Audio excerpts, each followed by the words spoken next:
B-2 stealth bombers. Ngayon iyon ang unang pagkakataon na ang bilyong dolyar na sasakyang panghimpapawid na iyon ay ginamit laban sa mga Houthis. Sa kamakailang pagdami ng mga operasyong militar laban sa mga rebelding Houthi, ang Estados Unidos ay nagtalaga ng isa sa pinakasophistikadong sasakyang panghimpapawid nito sa isang mapangwasak na labanan.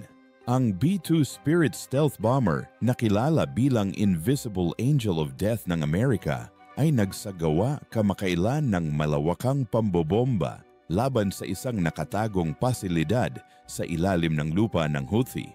Ang misyon ay nagpadala ng mga shockwaves sa buong rehiyon habang sinuri ng mga analyst ng militar ang resulta ng kung ano ang tila ganap na pagkawala ng target. Ang B-2 Spirit ay hindi lamang isa pang pangmilitar na sasakyang panghimpapawid, ito ay isang teknolohikal na kababalaghan na hindi nakikita ng karamihan sa mga kaaway na darating. Mukhang isang bagay na diretso sa isang sci-fi na pelikula, ang Bat-winged bomber na ito ay kumakatawan sa tuktok ng American stealth technology. Ang bawat isa ay nagkakahalaga ng humigit kumulang 2 bilyong dolyar na ginagawa itong literal na katumbas ng timbang nito sa ginto. Ang hindi pangkaraniwang disenyo ng flying wing ng B-2 ay hindi lamang para ipakita ang flat-curved na ibabaw nito ay tumutulong sa pagsipsip ng mga signal ng radar. Sa halip na patalbugin ang mga ito, pabalik na ginagawa itong halos hindi nakikita ng mga sistema ng pagtuklas ng kaaway. Kapag ang B-2 ay umabot sa himpapawid, ito ay may dalang kahanga-hangang arsenal na nakatago sa mga sandata nito. Ang mga bomber na ito ay maaring maghatid ng parehong mga konbensyonal na bomba at mga sandatang nuclear na may pinpoint na katumpakan mula sa matataas na lugar. Ang B-2 ay maaaring magdala ng hanggang 40,000 pounds ng mga armasyon, ang bigat ng humigit kumulang 10 mid-size na sasakyan habang lumilipad sa matataas na lugar na hindi maaabot ng karamihan sa mga air defense. 21 lang sa mga hindi kapani-paniwalang makina na ito ang naitayo at bawat isa ay nangangailangan ng malawak na pagpapanatili upang mapanatiling maayos ang paggana ng mga stealth na kakayahan nito. Ang mga espesyal na materyales na sumisipsip ng radar na sumasaklaw sa sasakyang panghimpapawid ay nangangailangan ng patuloy na atensyon na ang mga tauhan ng pagpapanatili ay madalas na gumugugol ng oras sa pangangalaga para sa bawat oras na umiikot ang eroplano sa himpapawid. Kapag nag-deploy ang mga bombero na ito, kadalasan ay tumatakbo ang mga ito mula sa Whiteman Air Force Base sa Missouri, bagamat maaari silang lumipad ng mga misyon mula sa mga base sa buong mundo salamat sa mga kakayahan sa in-flight refueling.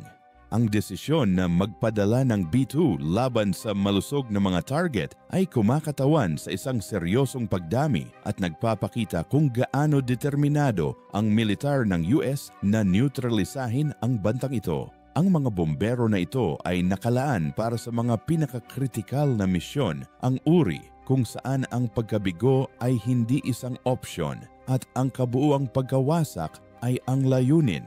Upang maunawaan kung bakit ipapakalat ng Amerika ang pangunahin nitong stealth bomber, kailangan nating tingnan kung sino ang mga Houthis at kung bakit sila ay naging isang napakahalagang alalahanin. Ang kilusang Houthi na opisyal na tinatawag na Ansar Allah, mga taga-suporta ng Diyos, ay nagsimula bilang isang medyo maliit na grupo ng relihiyon at politika sa Hilagang Yemen noong 1990s. Sa paglipas ng panahon, sila ay naging isang malakas na puwersang panlaban na sinakop ang kabisera ng Yemen na Sanaa noong 2014 at nag-trigger ng isang mapangwasak na digmaang sibil na nagpapatuloy ngayon. Ang nagsimula bilang isang lokal na salungatan ay lumawak sa isang bagay na mas malaki. Ang mga Houthi ay lalong nag-target sa international na pagpapadala sa dagat na Pula at Gulpo ng Aden na may mga missile at mga bangkang drone na puno ng paputok. Ang mga daluyan ng tubig na ito ay kritikal para sa pandaigdigang kalakalan. Humigit kumulang 12% ng pagpapadala sa mundo ang dumadaan sa kanila. Nang simulan ng mga Houthis na guluhin ang pagpapadala na ito, epektibo nilang binantaan ang pandaigdigang ekonomiya. Ang Houthi arsenal ay lumago ng nakakagulat na sopistikado sa paglipas ng panahon. Bagamat inaangkin nilang lokal ang kanilang pagtatayo ng kanilang mga armas, naniniwala ang maraming eksperto na ang Iran ay nagbibigay sa kanila ng mga advanced na missile drone at teknikal na kaalaman. Here ang kanilang mga underground bunker and cave system ay naging mas komplikado. Mga housing command center, mga kagamitan sa pag-iimbak ng mga armas at mga lugar ng paglulunsad para sa kanilang lumalaking arsenal ng mga missile at drone. Ang mga nakatagong pasilidad na ito ay kumakatawan sa nerve center ng mga operasyon ng Houthi. Itinayo ng malalim sa bulubunduking lupain ng Yemen, marami sa mga bunker na ito ay idinisenyo upang mapaglabanan ang mga nakasanayang airstrike. Ang ilan ay iniulat na umaabot ng daan-daang talampakan sa ilalim ng lupa na may maraming reinforced chamber na konektado sa pamamagitan ng makitid na lagusan. Ang mga bunker ay nagsisilbing parehong proteksyon para sa pamumuno ng Houthi at ligtas na mga lokasyon para sa pagpaplano at paglulunsad ng mga pag-atake sa pagpapadala at mga kalapit na bansa. Habang tumindi ang mga pag-atake ng Houthi, hindi lang ang mga komersyal na sasakyang dagat ang pinupuntirya, kundi pati na rin ang mga barko ng US Navy. Ang pagtugon ng militar ng Amerika ay tumaas mula sa limitadong mga welga patungo sa mas komprehensibong mga operasyong naglalayong ibaba ang mga kakayahan ng militar ng Houthi. Ang desisyon na i-target ang kanilang mga pasilidad sa ilalim ng lupa gamit ang B-2 bomber ay nagmamarka ng isang makabuluhang pagbabago sa diskarte. Hindi simple ang pambobomba sa mga nakabaon at matitigas na target. Nangangailangan ito ng malawak na pagpaplano espesyal na armas at tamang platform ng paghahatid. Ito ang eksaktong dahilan kung bakit pinili ang B-2 Spirit para sa kritikal na misyon na ito. Ayon sa mga mapagkukunang militar na pamilyar sa operasyon, nagsimula ang pagpaplano ilang linggo bago ang aktwal na welga kasama ang mga intelligence team na nangangalap ng detalyadong impormasyon sa lokasyon lalim at panloob na istruktura ng pasilidad ng Houthi. Ang satellite imagery, drone reconnaissance at human intelligence ay gumaganap ng lahat ng papel sa pagbuo ng kumpletong larawan ng target. Ang espesyal na atensyon ay binayaran sa pagtukoy ng mga entry point air vent at posibleng mga mahinang punto sa pagtatayo ng bunker. Kailangan din ng intelligence upang matukoy kung kailan magiging pinakaaktibo ang pasilidad na tinitiyak ang pinakamataas na epekto kapag tuluyang bumagsak ang mga bomba. Ang mga armas na napili para sa misyon ay pare-parehong mahalaga. Ang B-2 ay iniulat na puno ng maraming GBU-57 Massive Ordnance Penetrators, 30,000-pound na bomba na partikular na idinisenyo upang sirain ang mga pasilidad sa ilalim ng lupa. Ang mga malalaking armas na ito ay maaaring tumagos ng hanggang 200 talampakan ng lupa at 600 talampakan ng konkreto bago pumutok. Ang bawat bomba ay lumilikha ng isang mapangwasak na shockwave na naglalakbay sa mga sistema ng tunnel na nagdudulot ng sakuna na structural failure sa buong complex. Kasama rin sa pagpaplano ang maingat na oras. Ang mga bombero ay kailangang makarating sa target sa panahon ng isang window kapag ang mga komunikasyon sa satellite ay pinakamainam, ngunit kapag ang Houthi air defenses ay maaaring hindi gaanong alerto.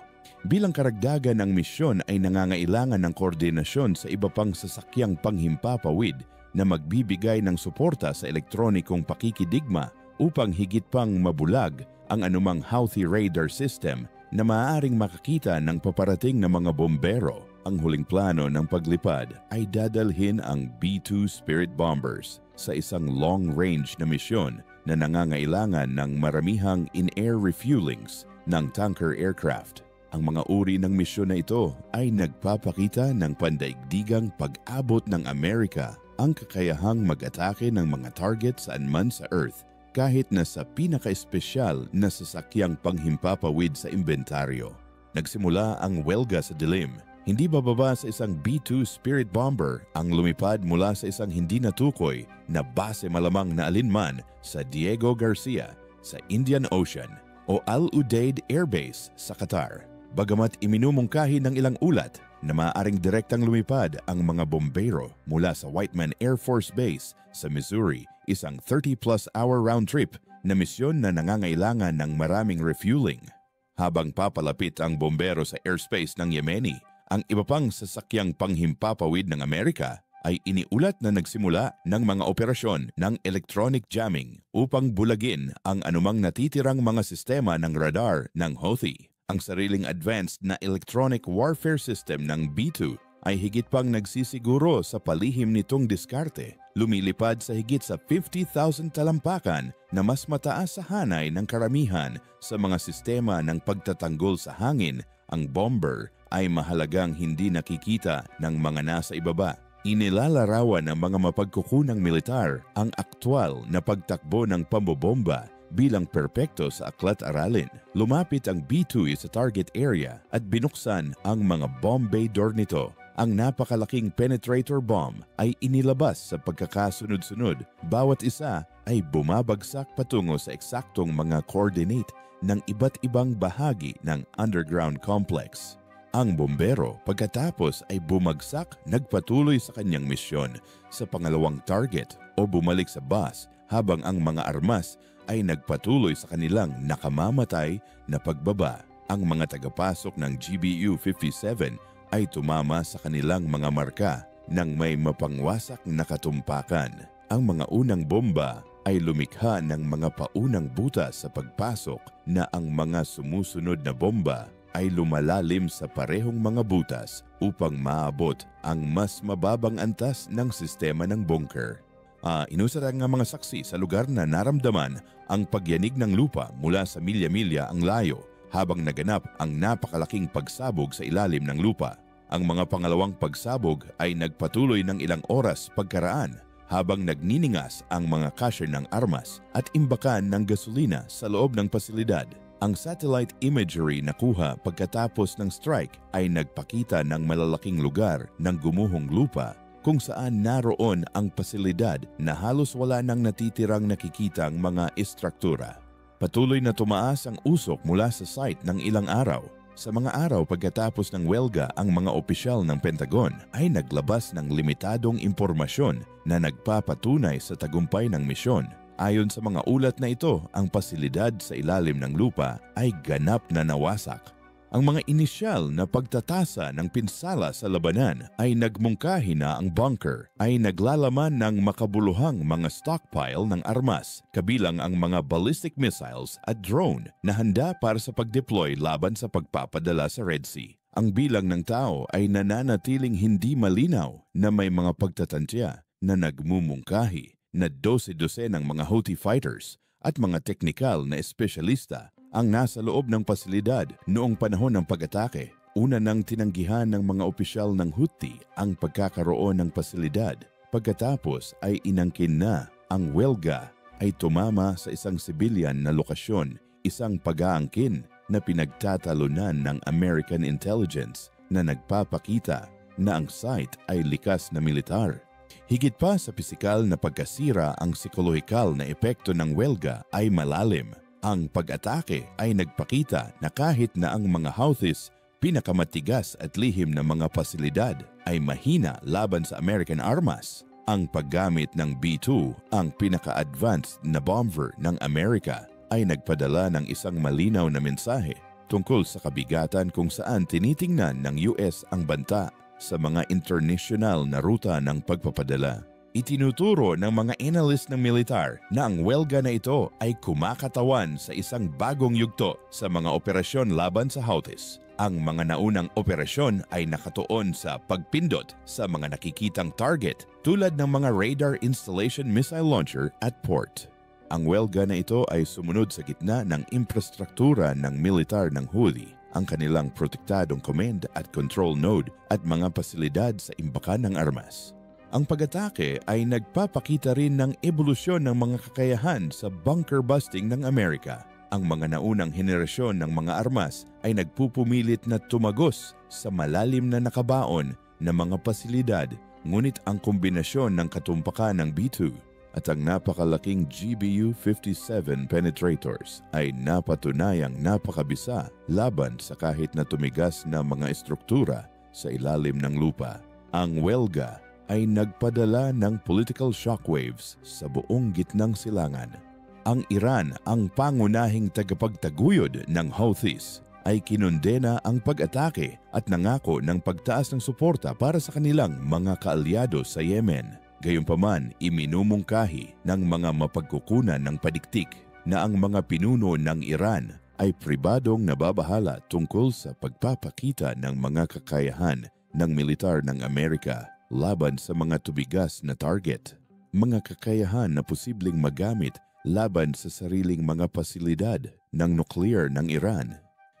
Malugod na tinanggap ng Saudi Arabia at UAE na lumalaban sa Houthis sa loob ng maraming taon ang welga ng Amerika. Ang parehong mga bansa ay dumanas ng maraming Houthi missile at drone attacks sa kanilang mga teritoryo at nakikita ang nagpapababa sa mga kakayahan ng militar ng Houthi bilang mahalaga sa katatagan ng rehiyon. Maingat na sinusunod ng mga internasyonal na kumpanya sa pagpapadala ang sitwasyon umaasa na ang welga ay maaaring mabawasan ang mga pag-atake sa mga barkong dumadaan sa Dagat na Pula. Sa mga linggo mula nung pambobomba, ang ilang mga kumpanya sa pagpapadala ay nagpatuloy sa mga normal na ruta sa lugar kahit na marami ang patuloy na lumilipat sa paligid ng Cape of Good Hope ng Africa na nagdaragdag ng malaking oras at gastos sa pandaigdigang pagpapadala. Ang United Nations ay nagpahayag ng pagkabahala tungkol sa pagdami, ngunit kinilala ang pagiging lehitimo ng pagprotekta sa mga international shipping lane.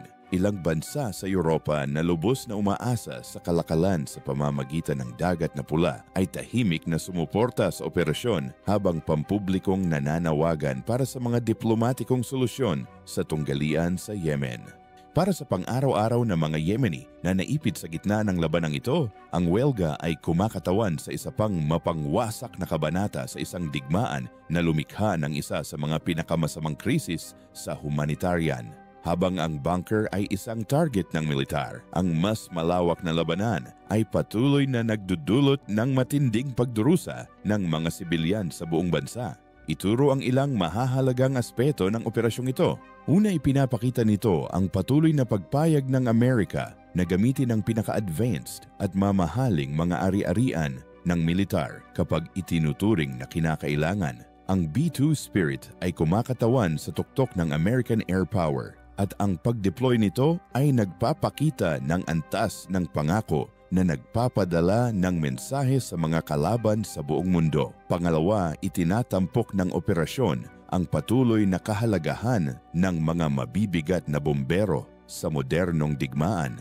Sa kabila ng mga pagsulong sa teknolohiya ng missile at drone, ang mga malalaking bombero na may dalang mga espesyal na mabibigat na sandata ay nananatiling pinakamahusay na opsyon para sa ilang uri ng misyon, lalo na laban sa malalim na nakabaon tumigas na mga target. Ikatlo, ang welga ay nagpapakita ng pagiging epektibo ng mga epekto batay sa diskarte sa mga operasyong militar. Sa halip na magsagawa ng maraming mas maliliit na welga laban sa iba't ibang target, ang operasyong ito ay naglalayong lumikha ng isang partikular na estratehikong epekto na nag-aalis ng isang pangunahing node sa malusog na infrastruktura ng militar habang ipinapakita ang kahinaan ng kahit na ang kanilang mga pinakaprotektadong asset.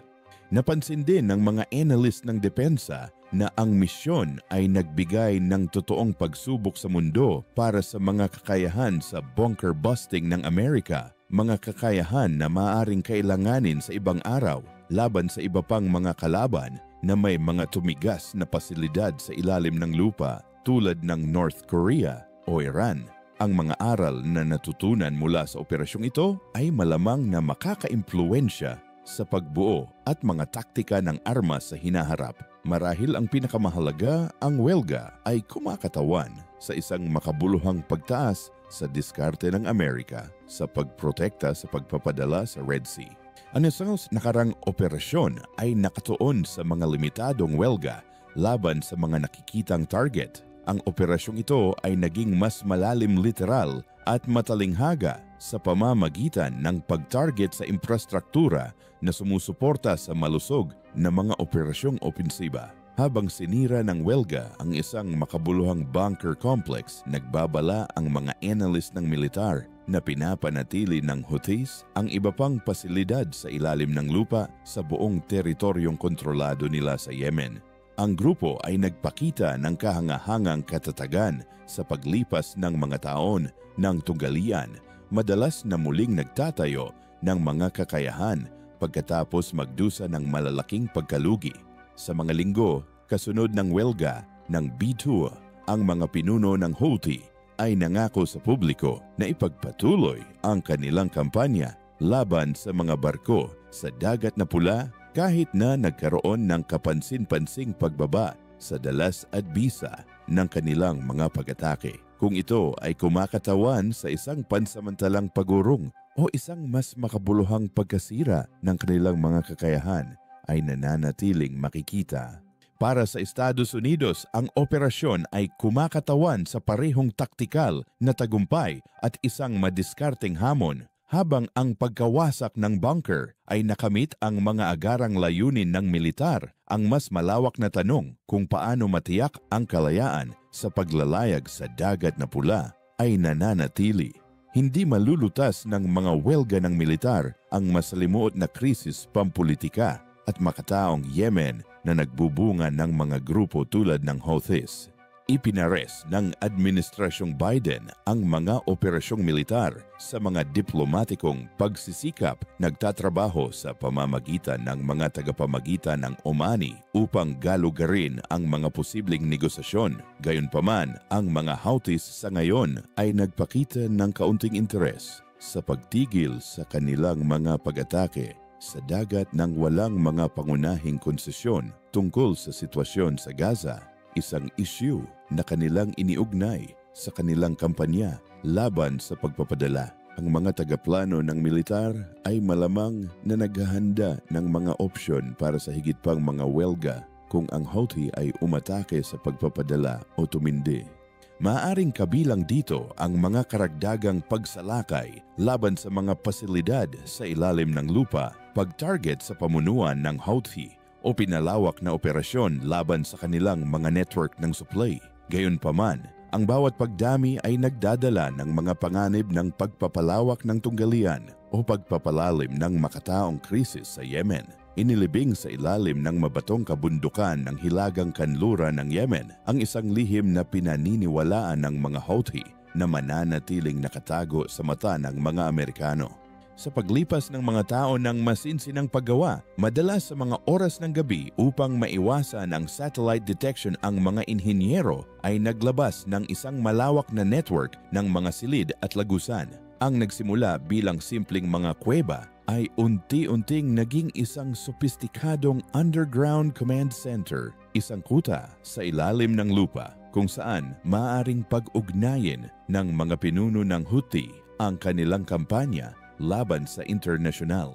Ang American intelligence ay pinagsama-sama ang puzzle ng underground complex na ito sa loob ng maraming buwan.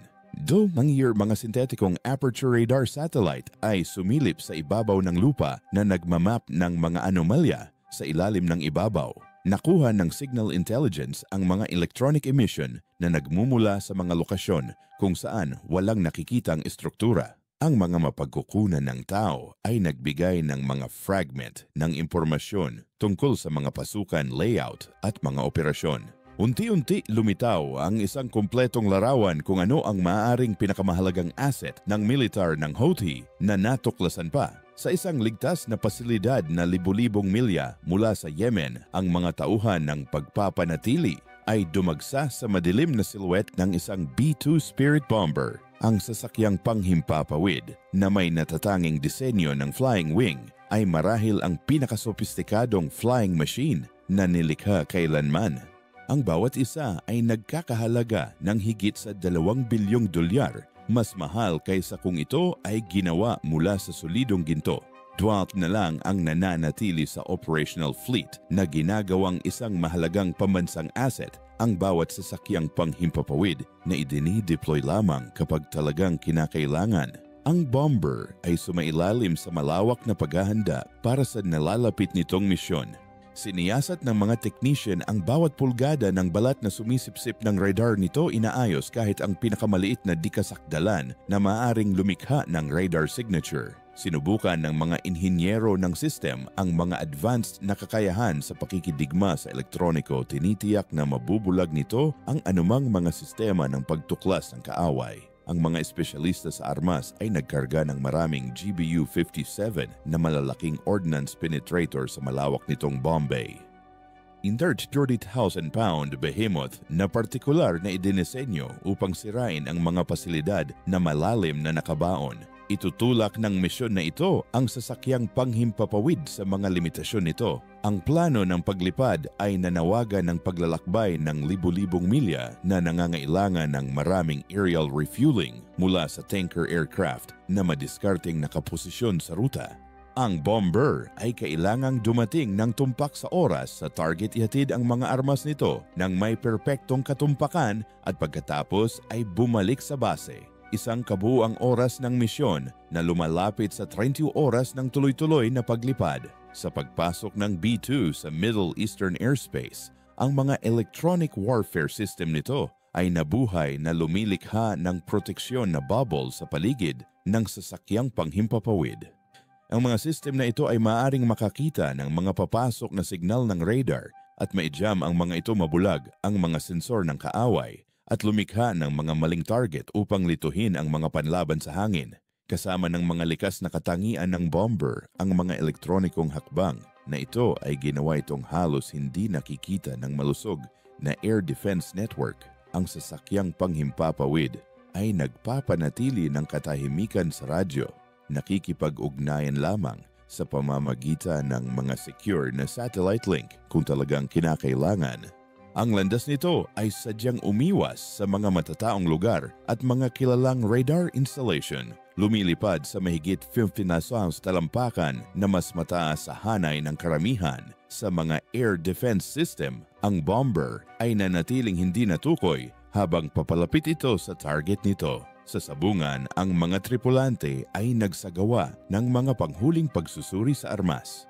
Ang bawat bomba ng penetrator ng GBU-57 ay tiyak na program na may mga coordinate na nagmula sa katalinuhan tungkol sa pasilidad sa ilalim ng lupa. Magkakasunod-sunod ang mga sandata na ang bawat kasunod na bomba ay sumusunod sa landas na nilikha ng hinalinhan nito upang maabot ang mas malalim na mga seksyon ng bunker. Ang pagkakasunod-sunod ng pag-target ay nagpapakita ng isang sopistikadong pag-unawa sa kung paano sirain ang mga pasilidad sa ilalim ng lupa.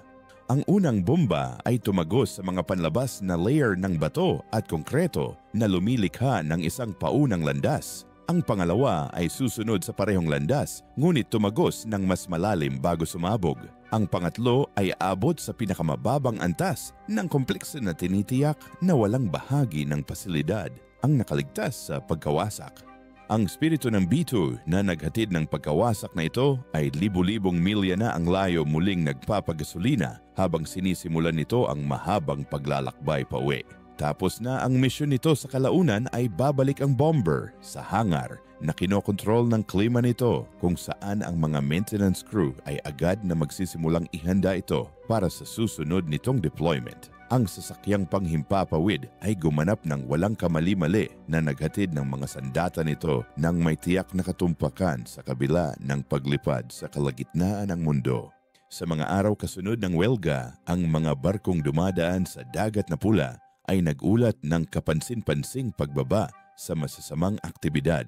Ang mga komersyal na sasakyang pandagat na nagre-routing sa paligid ng Cape of Hope ng Africa na nagdaragdag ng mga linggo sa mga oras ng transit at bilyon-bilyon sa mga gastos sa pagpapadala ay nagsimulang pansamantalang bumalik sa mas maikling ruta ng Red Sea. Ang mga rate ng insurance para sa mga sasakyang pandagat na lumilipat sa lugar na tumaas sa mga nakaraang buwan ay nagsimulang maging matatag kahit na sila ay nanatiling mataas. Ang epekto ng welga ay lumampas sa mga hangganan ng Yemen. Sa Tehran, ang mga pinuno ng militar ng Iran ay naiulat na nagpatawag ng mga emergency na pagpupulong upang muling suriin ang kahinaan ng kanilang sariling mga pasilidad sa ilalim ng lupa. Ang pagpapakita ng mga kakayahan sa bunker busting ng Amerika ay nagbangon ng mga hindi komportabling tanong tungkol sa seguridad ng programang nuklear ng Iran na karamihan ay nakalagay sa mga tumigas na underground complex. Malugod na tinanggap ng Saudi Arabia at United Arab Emirates matagal ng kalaban ng Houthis ang welga sa pamamagitan ng diplomatic back channels habang pinapanatili ang pampublikong neutralidad. Ang dalawang bansa ay dumanas ng maraming pag-atake ng misail ng Houthi sa kanilang mga teritoryo at tiningnan ang pagkasira ng mga kakayahan ng militar ng Houthi bilang mahalaga sa panrehiyong seguridad. Binigyang diin ng tagumpay ng misyon ang mga natatanging kakayahan na tanging ang Estados Unidos lamang ang maaaring dalhin sa makabagong pakikidigma. Ang B-2 Spirit ay kumakatawan sa rurok ng stealth technology na pinagsasama ang isang radikal na disenyo ng flying wing na may radar-absorbing na materyales upang lumikha ng isang sasakyang panghimpapawid na may radar signature ng isang maliit na ibon sa kabila ng 172-foot wingspan nito. Ang kakayahang maghatid ng napakalaking ordnance na may katumpakan ng pinpoint mula sa mataas na altitude ay ginagawa itong partikular na angkop para sa pagtama ng mga tumigas na target.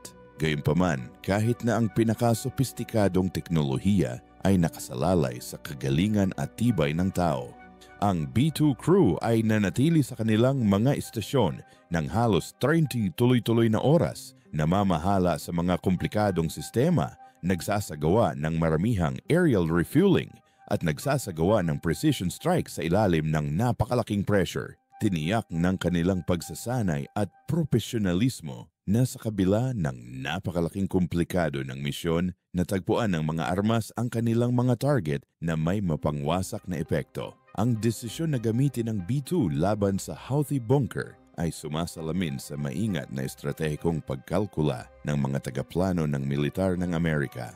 Ang bomber ay kumakatawan sa isa sa pinakamahalaga at limitadong pag-aari ng militar ng Amerika na karaniwang nakalaan para sa mga pinakakritikal na misyon. Ang pag-deploy nito laban sa mga target ng Houthi ay nagpahiwatig ng kaseryosohan kung saan tiningnan ng Estados Unidos ang banta sa internasyonal na pagpapadala. Ipinakita rin ng misyon ang ebolusyon ng pag-iisip ng militar ng Amerika tungkol sa mga target sa ilalim ng lupa. Ang mga naunang diskarte ay nakatuon sa attrition, nagsasagawa ng mga paulit-ulit na welga laban sa mga nakalantad na infrastruktura sa pag-asang unti-unting mapababa ang mga kakayahan ng kaaway. Ang welga ng B-2 ay kumakatawan sa ibang pilosopiya na nagtatarget sa gitnang node ng mga operasyon ng Houthi sa isang mapangwasak na suntok na idinisenyo upang lumikha ng mga epekto na dumaloy sa buong organisasyon nila. Marahil ang pinakamahalaga, ang misyon ay nagpadala ng isang malinaw na mensahe sa maraming madla. Sa Houthis, ipinakita nito na walang target ang hindi maabot ng Amerika gaano man kalalim ang pagkakalibing. Para sa Iran, ito ay nagsilbing paalala na ang mga kakayahan ng bunker busting ng US ay maaring potensyal na itarget ang kanilang sariling mga pasilidad sa ilalim ng lupa kung ang mga tensyon ay lumala pa. Sa internasyonal na pamayanan sa pagpapadala, ito ay nagpahiwatig ng pangako ng Amerika sa pagpapanatiling bukas ng mahahalagang daluyan ng tubig para sa komersyo. Ang B-2 strike ay kumakatawan sa parehong taktikal na tagumpay at estratehikong hamon, habang ang pagkawasak ng bunker ay nakamit ang agarang layunin ng militar. Ang mas malawak na tanong kung paano matiyak ang kalayaan sa paglalayag sa dagat na pula ay nanatili. Hindi malulutas ng mga welga ng militar ang masalimuot na krisis pampolitika at makataong Yemen na nagbigay daan sa mga grupong tulad ng Houthis na umunlad. Habang patuloy na sinusubaybayan ng mga satellite analyst ang smoke crater na dating isang Houthi command bunker, ang pinakamahalagang tanong ay nanatiling hindi nasagot.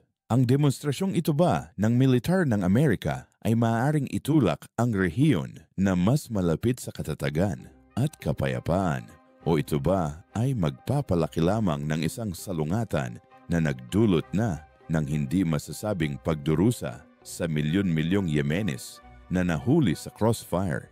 Higit pa sa agarang epekto nito sa salungatan sa Yemen, ang B-2 strike ay nagha-highlight ng isang patuloy na teknolohikal na karera sa pagitan ng mga bunker builder at bunker busters, habang ang mga bansa at di-estado na aktor ay lalong namumuhunan sa mga pasilidad sa ilalim ng lupa upang protektahan ang mga kritikal na pag-aari ang Estados Unidos. At iba pang mga kapangyarihan ay bumuo ng mas sopistikadong paraan upang mahawakan ang mga target na iyon sa panganib.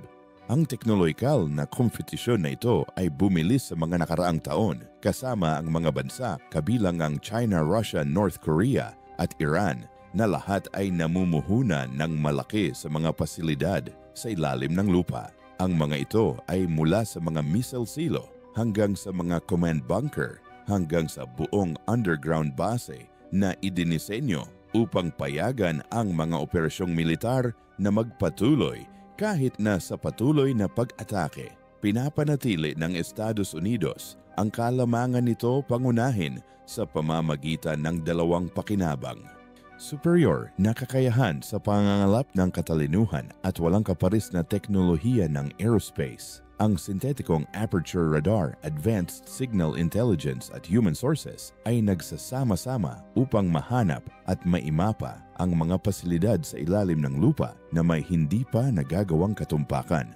Ang mga sistema ng paghahatid tulad ng B-2 Spirit at kalaunan ay ang kahalili nito na B-21 Raider ay nagbibigay ng paraan upang hampasin ang mga target na iyon gamit ang mga armas tulad ng Massive Ordnance Penetrator. Ang B-2 Spirit Bomber Strike laban sa Houthi Underground Facility ay nagmamarka ng isang makabuluhang sandali sa paglahok ng militar ng Amerika sa rehiyon sa pamamagitan ng pag-deploy ng isa sa pinaka-advanced at makapangyarihang mga sistema ng armas nito laban sa isang malalim na nakabaon na target. Ipinakita ng United States ang parehong teknolohikal na superioridad at estratehikong paglutas. Gayunpaman, ang dramatikong pagpapakita ng kapangyarihang militar na ito ay nangyayari laban sa backdrop ng isang komplikadong salungatan na sumalungat sa mga solusyong militar sa loob ng halos isang dekada. Ang digmaan sa Yemen ay nagsasangkot hindi lamang ng mga Houthis, kundi pati na rin ang kinikilalang internasyonal na gobyerno ng Yemen, Saudi Arabia, UAE, Iran, at iba't ibang grupo ng milisya na lahat ay may iba't ibang layunin at interes. Ang pagkasira ng isang bunker complex gayunpaman kumpleto ay kumakatawan lamang sa isang aksyon sa maraming aspeto na salungatan na ito. Ang tunay na sukatan ng tagumpay ng operasyon ay darating sa mga susunod na linggo at buwan habang nagiging mas malinaw ang epekto nito sa mga kakayahan at desisyon ng Houthi. Sa ngayon, ang mga kumpanya ng pagpapadala ay patuloy na maingat na tumitingin sa dagat na pula. Nananatiling nakaalerto ang mga puwersa ng hukbong dagat at ang mga mamamayan ng Yemen ay patuloy na nagtitiis sa isa sa mga pinakamalalang krisis na humanitarian. Maaaring nasira ng mga bomba ng B-2 ang kanilang target na may kahangahangang kahusayan, ngunit ang landas tungo sa pangmatagalang kapayapaan at katatagan sa rehiyon ay nananatiling mahirap at hindi tiyak gaya ng dati. Ang malinaw gayunpaman ay ang pagpayag ng Amerika na i-deploy ang pinakasopistikadong armas nito kapag naniniwala itong nanganganib ang mga interes nito. Ang parang multo na B-2 Spirit na idinisenyo noong Cold War Para makapasok sa pinakapinagtanggol na airspace ay muling napatunayan ang halaga nito sa ibang uri ng salungatan na nagpapakita na walang bunker na tunay na ligtas kapag nagpasya ang Amerika na kailangan itong sirain.